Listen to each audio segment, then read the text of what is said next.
বারান্দায় গ্রিলে রাখার জন্য কয়েকটা কয়েন প্ল্যান্টের চারা আমি তৈরি করেছিলাম। এগুলো আমার যে বড় কয়েন প্ল্যান্ট ছিল সেখান থেকে কিছুদিন আগে ডাল কেটে আমি এইভাবে মাটি ও পানি দিয়ে রেখেছিলাম, এখানে চারা হয়ে গিয়েছিল। এগুলো এখন আমি এক গ্রিলে রাখার জন্য যে বড় টবগুলো থাকে ওগুলোতে ট্রান্সফার করব। দেখুন কি সুন্দর শিকড় চলে এসেছে। এগুলো আমি যে পট নিয়েছি সেখানে নিচে এখানে কোনো ফুটা থাকা যাবে না, যেমন পানিটা আটকে রাখে। নিচে আমি কিছু মাটি দিলাম। এই কয়েন প্ল্যান্টগুলো লাগার জন্য তেমন কোনো কিছু যত্নেরও প্রয়োজন হয় না, শুধু মাটি ও পানিতে অনেক সুন্দরভাবে গাছগুলো হয়। আমি সবগুলো কয়েন প্ল্যান্টের চারা ওই সাদা টবগুলো থেকে আমি উঠিয়ে নিয়ে এই কালারফুল যে আমি টবগুলো রেখেছিলাম গ্রিলে রাখার জন্য এখানে ট্রান্সফার করে দিলাম।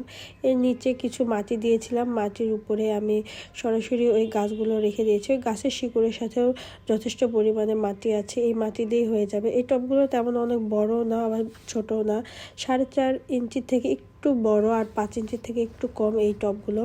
এগুলো গ্রিলে রাখলে অনেক সুন্দর লাগে। এরপরে আমি এখানে মাটির সাথে কিছু পানি দিয়ে দিলাম। এই গাছের প্রধান যে খাবার বলেন সেটা হচ্ছে পানি। এই গাছে বেশি বেশি পানির প্রয়োজন হয়। এখানে আমি সবগুলো টব থেকে যে মরা পাতাগুলো ছিল সেগুলো কিছু ছাঁটাই করে দিচ্ছি। এই এখন শীত শেষ, এখন এই গাছের গ্রোথ অনেক ভালো হবে। সামনে বর্ষা আসতেছে আর এই গরমের মধ্যে অনেক সুন্দর হয় এই গাছটা। আমি সবগুলো গাছের উপরে সুন্দরভাবে পানি দিয়ে দিলাম।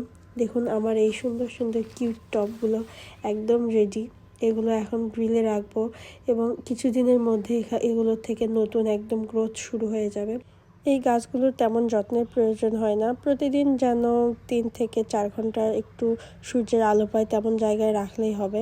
আমি এখানে গ্রিলে রেখে দিলাম। এখানে বারান্দায় আমার সকালের থেকে বিকেল পর্যন্ত রোদটা আসে। আজকের মতো ভিডিওটা এখানেই শেষ করছি। কেমন লাগলো সবাই জানাবেন। ভালো থাকবেন সবাই। আল্লাহ হাফেজ।